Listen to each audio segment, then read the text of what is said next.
제가 여러분에게 이런 질문으로 오늘 설교를 시작해 보겠습니다.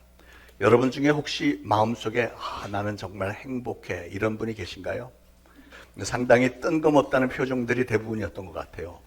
이게 옛날에는 당연한 질문이었는데 요새는 별로 어울리지 않는 질문인 것처럼 느껴집니다. 그게 왜 그러냐면 여러분의 마음속에 행복이라는 게 많이 시들었다는 얘기잖아요.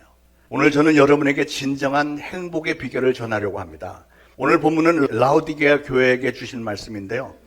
라오디게아 교회는 계시록에 나오는 7교회 중에서 우리 주님으로부터 처음부터 끝까지 책망만 들었던 교회입니다. 15절 16절에 보니까 그들은 차지도 뜨겁지도 않았고 그런 모습을 예수님이 얼마나 역겹게 생각하였는지 내 입에서 너를 토하여 내쳐버리겠다 이렇게 말씀하셨다는 거예요. 오늘 이 본문은 대부분의 목사님들이 성도들이 뜨뜻미지근한 신앙을 책망할 때 인용하는 성경 구절인데 오늘 저는 그와는 달리 우리에게 주시는 진정한 행복의 비결이 이 말씀 안에 들어있기 때문에 행복의 비결에 대해서 말씀을 전하려고 합니다. 그래서 다시 한번 여러분에게 여쭤보고 싶습니다. 여러분은 예수님이 오늘 이 본문에서 너희는 뜨겁지도 않고 차지도 않고 하셨던 성도들, 어떤 사람을 가리켜 그렇게 말씀하셨을까요? 그들은 한마디로 감동이 없어져 버린 사람들입니다. 이 마음 심령 가운데 감동이라는 게 없고 별로 느낌도 그냥 멈춰버린 것 같고 눈물도 말라버리고 이 감성이 완전히 메말라 버린 사람들, 무슨 즐거운 일이 없는 상태, 이 심령 속에 별 움직임이 없고 무슨 온도가 느껴지질 않습니다. 오늘날 세상 살아가는 모습을 보면 옛날보다 다 잘 삽니다. 어떤 사람들은 외제차 타고 다니고 명문대 나왔고 비싼 동네 아주 좋은 아파트에서 살고 하지만 그런데 그 표정을 보면 그렇게 행복하지 않습니다. 무슨 꿈이나 소망도 없고요. 어떤 동기부여나 어떤 가동력이 그냥 꺼져버린 것 같은 그런 상태. 매일매일의 삶 속에서 그 어떠한 에너지도 어떠한 온기도 전혀 느껴지지 않는, 쉽게 말하면 먹통. 인생이 그냥 감성이 완전히 먹통, 행복하지 않은 상태였다는 것이죠. 마태복음 11장 17절에 예수님이 이런 말씀하셨습니다. 아이들이 장터에 앉아 제 동물을 불러 이르되 우리가 너희를 향하여 피리를 불어도 너희가 춤추지 않고 우리가 슬피 울어도 너희가 가슴을 치지 아니하였다 함과 같도다 이렇게 말씀했어요. 이 말씀에서 제가 느끼는 게 있습니다. 우리 그리스도인들의 삶은 양보다는 질이 중요하다. 우리가 뭘 얼마나 많이 했느냐, 얼마나 많은 걸 소유했느냐 이런 게 중요한 게 아니라 우리는 한 가지를 하더라도, 주님의 일을 한 가지를 하더라도 열정을 가지고 뜨거운 열기가 있는, 그래서 우리가 뭐 대단히 큰 일을 할 수는 없지만 어떤 일을 열정을 가지고 할 때 우리는 행복을 느끼게 돼 있습니다. 여러분, 행복이라고 하는 것은 그래서 절대로 내가 뭘 많이 소유했느냐, 내가 뭘 많은 것을 이루었느냐, 행복은 무슨 고상함 이런 것에 있지 않습니다. 행복은 어디서 오는 거냐? 행복은 온도에서 오는 거라고 생각이 됩니다. 그래서 행복은 첫 번째로 따뜻함의 행복이 있는 줄 믿습니다. 자, 그런데 왜 우리에게서 이 따뜻함이 요즘에 와서 점점 식어져 가고 있을까요? 현대인에게 체질화되어 가고 있는 병적인 요소가 있는데요. 그게 뭐냐면 안일주의와 실리주의로 살려고 하는 경향입니다. 안일주의, 실리주의. 오늘날 현대 문명은 우리의 삶을 굉장히 편리하게 만들어줬습니다. 모든 것이 자동화되고 전산화가 되어서 정말로 편리해졌습니다. 그런데 문제는 이렇게 편안하게 살고자 하는 병리적인 현상이 우리 신앙생활 가운데도 그대로 스며들어 와 있는 거예요. 그래서 예수 믿는 것도 편하게 믿기를 원하고 신앙생활도 편하게 하고 싶은 마음이 있잖아요. 그런 현대인의 생리에 맞춰서 교회에서는 예수를 믿는 사람들에게 예수를 아주 편하게 믿을 수 있을 만한 환경을 만들어줘야만 사람들이 모이고, 그래서 설교 메시지의 주제는 보통 이기심을 촉발하는 기복신앙으로 많이 전락을 해버렸습니다. 그래서 사람들이 많이 몰려가는 교회들이 과연 진리를 찾고 공의를 행하려고 모여듭니까? 아니더라고요. 믿지 않는 사람들과 똑같이 밖에 나와서 불의를 행하고 죄를 짓고 다 해도 그 불의를 하나님이 기뻐하시지 않는 일들 다 해도 그래도 교회 오면 괜찮아. 회개와 사랑과 용서라는 이름으로 합리화를 시켜주고 쇠 속에 물든 내 양심을 가리켜 그 정도면 너는 잘하는 편이야, 괜찮다고 토닥거려주는 교회로 사람들은 몰려가고 있고요. 봉사와 희생과 헌신이 없어도 은혜와 축복을 받기를 사모하는 그런 심정으로 교회 다니는 사람들이 얼마나 많습니까? 문제는 그런 사람은 자기가 추구하는 걸 다 얻는다고 해도 여전히 만족이 없고 행복이 없는 거예요. 이게 문제죠. 왜냐하면 인간의 행복이라는 것은 내가 뭘 많이 소유했느냐, 내가 무슨 뭘 많은 업적을 이루었느냐 이런 데서 행복이 얻어지는 게 아니기 때문에 그렇습니다. 그러면 우리는 어떻게 해야 행복해질 수 있을까? 한 가지 예를 들어보겠습니다. 제가 오래전입니다만 미국 뉴저지주에서 목회할 때 교회 주차장이 있고 주차장 이렇게 끝에 이 텃밭을 만들었어요. 밭을 길게 이렇게 만들었는데 그 텃밭에다가 상추, 깻잎, 호박, 방울토마토, 고추 이런 걸 제가 심었습니다. 새벽기도회가 끝나면 전 나와서 고무호수 물 얘가 매일매일 조금씩 주고 했는데 아주 잘 자라요. 미국은 흙이 굉장히 좋아서 뭐 웬만한 거 심으면 다 잘 열립니다. 그래서 제가 새벽기도 참석한 분들은 이거 마음껏 따다가 드셔도 됩니다. 이랬더니 새벽기도에 좀 많이 나오더라고요. 네. 자, 그래서 이분들이 그걸 가서 시식하신 분들이 식품점에서 사 먹는 것보다 훨씬 더 싱싱하고 맛있다며. 어떤 분은 어느 날 나와서 보면 호박이 하나 딱 이렇게 열려 있잖아. 그럼 호박을 딱 따갖고 가서 두부도 넣고 호박국을 끓였는데 세상에 가족들이 그 뜨거운 호박을 막 호호 불어가면서 와구와구 씹어 먹으면서 와 진짜 맛있다. 아주 얼굴에 미소가 만연해. 그래서 얼굴에 막 전부 행복 글씨를 써놓고 그 호박찌개를 먹었다는 거죠. 여러분 호박은 사실 식품점에 오면 그 당시에는 뭐 한 1, 2불, 2, 3천 원이면 호박 살 수 있는 겁니다. 값으로 따지면 얼마 되지도 않는 거예요. 그런데 왜 그렇게 교회 밭에서 난 호박으로 국을 끓여 먹으면 그렇게 행복할까? 공짜기 때문에 그럴까요? 그렇지 않죠. 아니면 목사님이 힘들여 심은 거 몰래 훔쳐 먹는데 성공했기 때문에 무슨 스릴이 있어서 그럴까요? 그것도 아니죠. 왜 그럴까 생각을 해보니까 그런 모든 것보다 우리 교회 밭에서 난 호박이니까 이게 너무 신기한 거예요. 여기 김포는 밭이 많이 있지만 미국에 우리 살던 동네는 밭이라는 게 없습니다. 농사 짓는 사람 거의 없어요. 그런데 우리는 이렇게 밭을 만들어서 이렇게 하니까 교인들에게는 이게 너무 신기한 거예요. 예. 그것도 담임 목사님이 정성껏 농사 지은 걸 자기 손으로 지금 막 발견해서 따온 거, 아직도 생명이 붙어 있는 이 호박, 상추, 깻잎 이런 거 막 숨을 쉬고 있는 그걸로 막 국을 끓여 먹으니까 왠지 모르게 생동감이 있는 거예요. 따뜻해요. 따뜻한 온기가 느껴지는 거예요. 그래서 여러분 행복은 따뜻한 것입니다. 따뜻해서 좋은 거예요. 잘 익은 호박 자체가 행복이 아니라 그 조그만 호박 하나에서 내가 우리 교회에 속해 있다고 하는 신앙의 공동체의 소속감과 사랑의 손길이 느껴지니까 내 마음이 반응을 하고 그러니까 이 속에서 막 에너지가 움직이는 거예요. 온기가 있고 따뜻하게 느껴지는 겁니다. 그래서 그 조그만 사건을 통해서 우리가 분명히 깨달을 수 있는 것은 행복이라는 것은 양이 아니라 무슨 뭐 굉장히 많은 게 아니라 호박 하나, 깻잎 몇 개 이렇게 그러니까 양보다는 질이에요. 따뜻한 온기가 있느냐 없느냐. 그래서 저는 여러분의 삶이 그렇게 따뜻하게 행복해지기를 축원을 드립니다. 고린도전서 12장 2절에 사도 바울은 3층 천, 셋째 하늘에 이끌려 간 적이 있었는데요. 뭐라고 표현했냐면 자기가 몸 안에 있었는지 몸 밖에 있었는지 모를 정도로 신비하면서도 그게 생생했다. 그 기억이 생생했다 그랬어요. 이게 바로 영적인 온도입니다. 영적인 온도. 얼마나 신령한 체험입니까? 물론 그런 신비한 것만 쫓아다녀도 바람직한 신앙이 되지 않겠지만요. 그래도 여러분의 평생의 기억에 남을 만한 그런 신령한 체험을 한두 번씩은 꼭 좀 하면 좋겠습니다. 사모하시기 바랍니다. 왜냐하면 신앙도 온도가 좀 있어야 되는, 따뜻함이 있어요. 그런 체험이 있어야 되는 거예요. 여러분, 예수님은 어떤 사람을 토해내고 싶어 하실까요? 무식한 사람들일까요? 가난한 사람들? 병든 사람? 뭐 천대받고 손가락질 받는 사람이요? 성경 어디에도 그런 말이 없던데요. 아무리 성경을 읽어봐도 하나님은 그런 사람 절대로 내치지 말고 오히려 끌어안고 내게로 나오라 이렇게 말씀하셨습니다. 수고하고 무거운 짐진 자들아 다 내게로 오라. 내가 너희를 쉬게 하리라 이렇게 말씀하셨잖아요. 그런데 누구를 내 입에서 토하여 내리라? 성도라고 하면서도 차지도 않고 뜨겁지도 않은 사람은 예수님이 토하여 내치리라 이렇게 말씀했어요. 그러니까 신앙의 온도가 아주 애매한 사람, 차지도 않고 뜨겁지도 않고 뜨뜻미지근한 이런 사람을 예수님은 토할 것 같대요. 그러면 우리는 도대체 어떻게 해야 신앙의 온기를 되찾을 수 있을까? 가장 중요하게는 우리가 아까 찬양도 했습니다만 성령을 받아야 돼요. 성령을 받아요. 오늘 성령님께서 여러분 모두를 아주 뜨겁게 달궈 주셔서 여러분 모두가 다 아주 뜨거운 신앙의 체온을 얻게 되시기를 축원을 드립니다. 자, 두 번째로 17절에 보니까 내가 말하기를 나는 부자라 부요하여 부족한 것이 없다 하나 내 곤고한 것과 가련한 것과 가난한 것과 눈먼 것과 벌거벗은 것을 알지 못하는도다 그랬어요. 즉 라오디게아 교인들아 너희가 부자라고 해서 부족한 게 없다고 해서 그렇게 교만한 거냐? 지난주에 장 목사가 설교했던 가난이 왼수라고 하는 설교 못 들었냐? 예.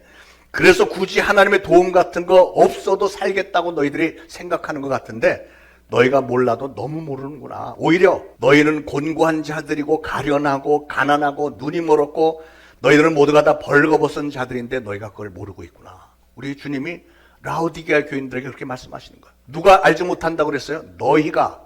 여러분이 아니고 라오디게아 교인들. 너희가 너무 자신을 너무나 모르는구나. 그런데 사람들은요, 여러분도 생각을 해보세요. 사람들은 대부분 자기 자신에 대해서 잘 안다고들 생각하잖아요. 그러나 성경은 반대로 말씀합니다.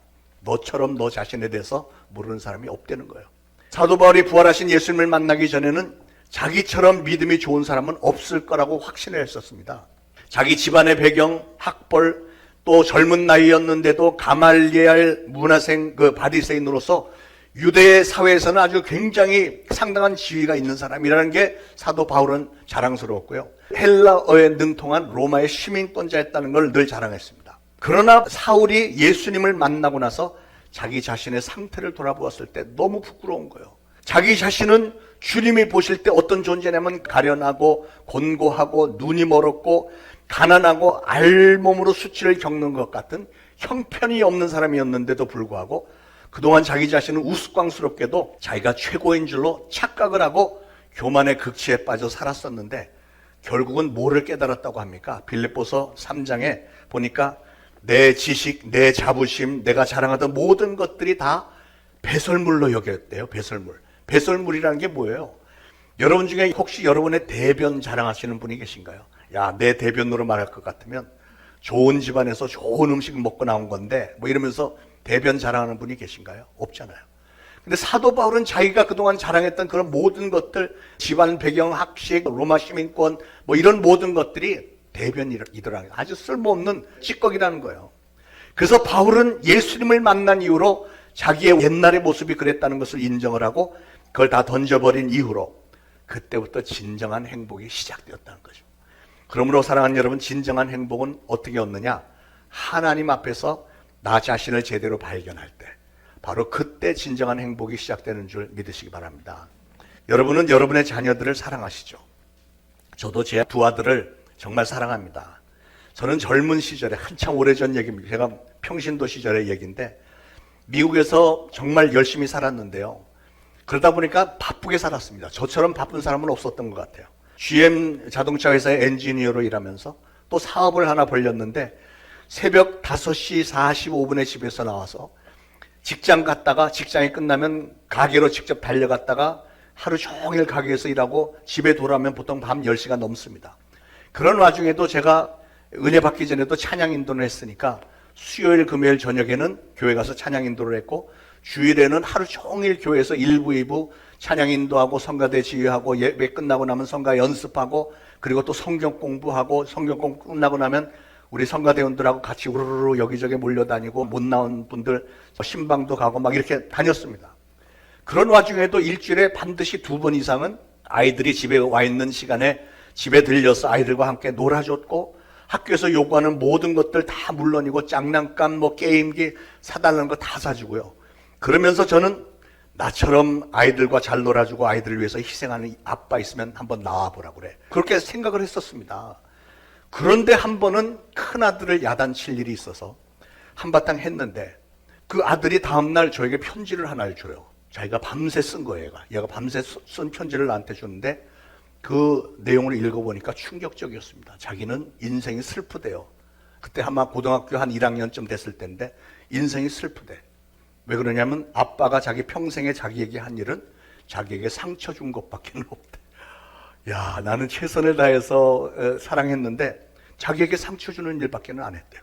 이게 얼마나 큰 충격인지. 나는 분명히 내 아들을 사랑하고 내가 그 아들을 야단칠 때도 사실은 아들을 사랑하기 때문에 야단쳤다고 생각하는데 얘는 그게 상처가 됐다는 거예요. 나는 그 아들을 위해서 못해줄 게 하나도 없는데 그리고 최선을 다해서 실질적으로 돈도 아주 열심히 남들보다 사실 많이 벌었고 그렇게 바쁘게 사는 중에도 없는 시간을 쪼개서 일부러 집에 들러서 아이들하고 몇 시간씩 놀아주고 필요한 거 있다면 만사 다 제쳐놓고 데리고 가서 아이들이 원하는 거 안 사준 거 없이 다 사줬는데 나는 이 세상에서 최고의 아빠라고 자부했었는데 그런데 아들의 기억에는 그게 전혀 정반대로 아빠는 자기에게 상처만 주는 사람으로 기억을 하고 있었대. 이게 얼마나 충격적인지 그 편지를 보면서 저는 며칠 동안 잠도 제대로 못 자고 일도 손에 안 잡히고요. 막 고민을 막 했습니다. 그러면서 나 자신을 돌아보니까 정말 충격이면서 한심한 거예요. 내 아들은 나로 인해서 그렇게 상처를 받고 있었다는데 나는 그것도 모르고 내가 세상에서 가장 좋은 아빠라고 착각을 하고 있었으니 내가 나 자신을 어쩌면 이렇게도 모를 수 있을까? 내가 뭘 잘못했나? 이렇게 돌아보면서 자, 이제 어떻게 해야 아들에게 내가 얼마나 그를 사랑하는지 알게 해줄 수 있을까? 나로 인해서 받았다는 그 상처를 어떻게 하면 깨끗하게 치유해 줄 수 있을까? 고민을 많이 했습니다. 그 사건을 통해서 제가 깨달은 것은 사랑하는 아들을 통해서 하나님이 나에게 말씀을 주신 거예요. 그게 이게 꼭 뭐 같으냐면 성경에 다윗이 아들 압살롬의 반란 때문에 도망을 다닐 때 갑자기 길거리에서 시므이라는 사람이 나타났습니다. 그러면서 다윗에게 막 소리를 질러대는 거예요. 피를 흘린 자여, 사악한 자여, 가거라, 가거라 하면서 막 다윗을 저주하면서 다윗에게 막 돌을 던집니다. 여호와께서 나라를 내 아들 압살롬의 손에 넘기신 거다. 너는 피를 흘린 자이므로 화를 자초하였느니라. 막 계속 소리 지르면서 계속 쫓아옵니다. 그랬더니 다윗의 신복 아비새 장군이 내가 가서 저놈의 머리를 베버리겠습니다. 목을 잘라버리겠습니다. 그랬더니 다윗이 한 말이 아니야, 하나님이 시키셔서 저를 통해서 나에게 말씀하시는 거다. 내버려 둬라 이랬어요. 그 장면하고 비슷하게 와서 닿습니다. 제 아들을 통해서 하나님이 저에게 말씀을 주신 거예요. 저는 비로소 내가 알았던 나, 내가 자부했던 나는 진짜 나의 실상이 아니고 나는 너무나도 부족한 아빠였구나, 이게 깨달아지는 거예요. 그 후로 저는 오늘 18절의 말씀처럼 불로 연단한 금처럼 좀 더 자상한 아빠가 되려고 노력을 했고요. 안약을 사서 눈에 바른 것처럼 이제는 조금 더 선명하게 나 자신을 볼 수 있게 됐습니다. 나 자신의 실상을 분명히 알게 된 이후로 저는 아들들과 더 많은 시간을 같이 나누었고, 이전에는 애들이 뭘 잘못하면 조금만 잘못해도 야단치고 그렇게 하는 거 아니라고 지적하고 이렇게 했던 걸 이젠 완전히 중단하고, 나도 모르는 사이에 가끔 매를 들기도 하고 했었는데 그 이후로는 절대 그런 거 안 하고 사랑한다 하고 칭찬만 하고 너는 이렇게 잘하니, 격려하고 너는 잘할 수 있어, 늘 이렇게 했더니요, 한 1년쯤 지났을까요? 중고등부 수련회가 있었는데 그때 수련회 강사가 저에게 와서 나중에 들려주는 말이 뭐냐면, 제 아들이 수련회에서 아이들 앞에서 간증을 했는데, 간증 시간에 자기가 세상에서 가장 존경하는 사람은 자기 아빠라며, 자기 아빠라며 자기도 커서 아빠 같은 사람이 되겠다, 이렇게 간증했다는 거예요. 그 얘기를 듣고 제가 얼마나 기쁜지 막 하늘을 나를 듯이 막 행복하고 기쁘더라고요. 여러분 중에도 비슷한 경험을 하신 분들이 계시리라 믿습니다. 여러분, 행복은 이렇게 하나님 안에서 나 자신의 부족한 모습을 발견할 때, 그래서 그 발견으로 인해서 나의 삶이 달라질 때, 바로 그때 진정한 행복이 찾아오게 되는 거예요. 자, 그 다음에 20절의 유명한 구절이죠. 볼지어다 내가 문 밖에 서서 두드리노니 누구든지 내 음성을 듣고 문을 열면 내가 그에게로 들어와 그와 더불어 먹고 그는 나와 더불어 먹으리라. 이 구절을 가리켜 코에노니아 구절이라고 부릅니다. 코에노니아. 코에노니아라는 단어는 헬라어로 한 존재와 한 존재가 연합이 되는 것, 그리고 그 속에서 사랑과 깊은 화해와 깊은 신뢰의 관계가 만들어지고 그런 관계 속에서 생명이 흐르는 행복을 누리는 것, 이게 바로 코에노니아입니다. 그런 코에노니아 교제의 관계 속에 진정한 행복이 있다 라고 성경은 말씀하는 거예요. 여러분, 오늘 예수님이 여러분의 마음 문을 두드리고 계십니다. 우리 예수님은 여러분의 평생에 사실은 계속해서 여러분의 마음 문을 두드려 오셨는데, 그런데 여러분 중에 혹시 아직까지도 내가 문을 열까 말까, 문을 열어도 될까, 이런 분이 계신지요? 열기만 하면 영원한 생명의 약속이 그 안에 다 예비되어 있는 것을 이제는 알면서도 여전히 문을 열까 말까, 조금 열었다 또 닫았다, 열었다 두려움 가운데 또 닫았다, 이런 분이 혹시 계시냐고요? 사실은 이게 생각처럼 그렇게 쉬운 일은 아닙니다.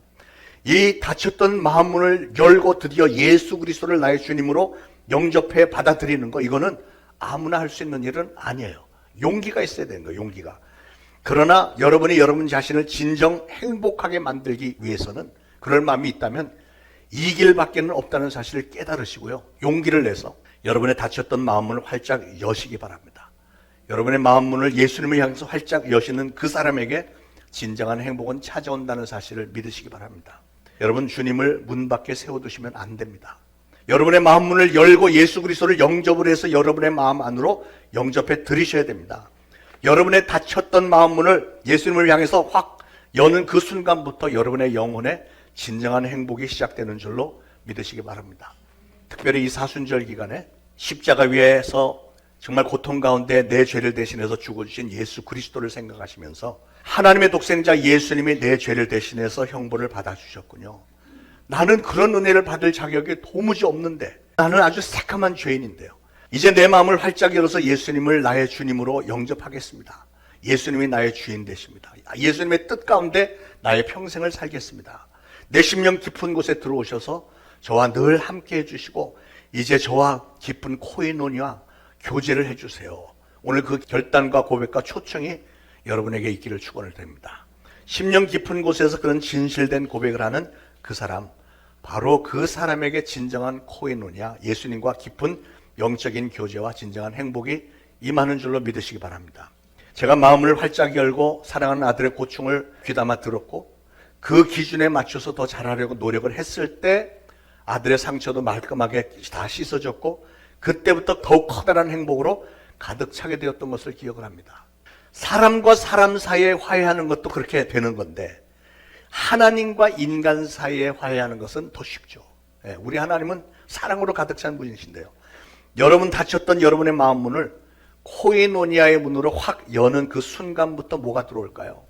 그 이전까지는 여러분의 마음속은 어둡고 침침하고요, 항상 너무나 우울했고 곰팡이가 쓴 것처럼 칙칙했고, 그래서 사람들과 마주 앉는 것도 부담스러워하지 않았습니까? 모르는 사람하고 마주 앉아서 대화하는 게 막 부담스럽고 싫고 이랬잖아요. 이 세상 그 누구에도 마음문을 활짝 열어준 적이 없었고 하다못해 하나님을 향해서도 마음문을 제대로 열지 못했었는데 이제 여러분의 마음을 하나님을 향해서 여는 그 순간부터 하나님께서 주시는 그 따사로운 햇볕이 여러분의 인생 가운데 들어오게 될 줄로 믿으시기 바랍니다. 따뜻한 교제의 온도가 여러분의 가슴에 충만하게 채워질 것이며 그러면 진정한 행복이 여러분의 삶에 임하는 거예요. 우리 그리스도인들은 바로 그런 걸 진정한 행복이라고 부릅니다.